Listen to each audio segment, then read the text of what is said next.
આણંદ જિલ્લાના આંકલાવ વિસ્તારમાં આવેલી રણજેવાડ તલાવડીમાં માછલીઓના રહસ્યમય મોત થતાં ચકચાર મચી છે।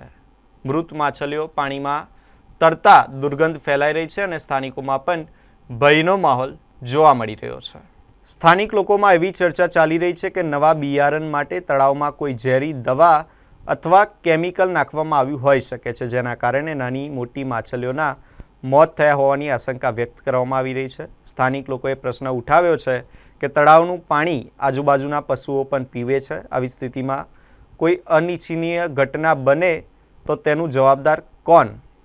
સ્થાનિકોએ તાત્કાલિક સફાઈ, પાણીના સેમ્પલની તપાસ અને સમગ્ર મામલે નિષ્પક્ષ તપાસ કરી જવાબદારો સામે કડક કાર્યવાહી કરવાની માંગ કરી છે। શું મસલો છે તમારો?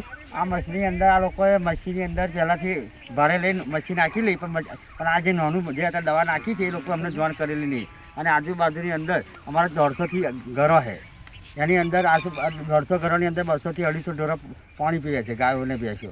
અને આજુબાજુના ભરવાડથી પણ ચારવા આવે તો બી પણ પાણી પીવે છે। અત્યારે આની અંદર દવા નાખી છે, આ મચ્છી બધી મરી ગઈ છે। આ લોકો ઓર્ડર લાવેલા છે કે તો નગરપાલિકા શું કહે છે? નગરપાલિકા એમ કહે છે કે અમને કોઈ ખબર નથી। આ લોકો આગળથી મત્સ્ય ઉદ્યોગમાંથી ઓર્ડર લાવેલા છે, બરાબર છે। ડાયરેક્ટ નાખેલું છે। અને જેને રાખ્યું છે તલાવ બરાબર ભાડે, એને તમે જાણ કરી કઈ? કોણ? અમને કોઈ જાણ કરેલ નથી કે મચ્છી દવા નાખું છું, રાતે નાખી જો પોતવાની મેં નખાય ને લખાય નહીં ને મચ્છી સિક્કા કર્યા છે ને। તો નગરપાલિકા અત્યારે હાથ ઊંચા કરે છે એમ ને? હાથ ઊંચા કરીએ। ઢોર જનાવર મરી જશે એની જવાબદારી તો તમારે આગળ કાર્યવાહી શું કરવી છે હવે? અમારે આગળ કાયદો છે ત્યાં અમારા જે ત્યાં રોગચાળો ના ફેલાય એના માટે અમારે આગળ કાયદેસરની કાર્યવાહી કરવાની। ગાયો ઢોરાને મનુષ્યને એમને તો આફર ઘરન જણાવ્યું કે અમે દવા નાખીએ છે તો મફત વસ્તુ એનું એ થાય। આ તો કયા વગર રાતે 9 વાગે આવીને નાખી ગયો હોય, રાતે નાખી ગયા છે લ્યો।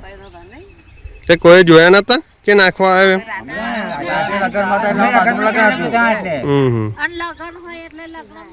લગનમાં કોણ આવે કોઈ ના હોય।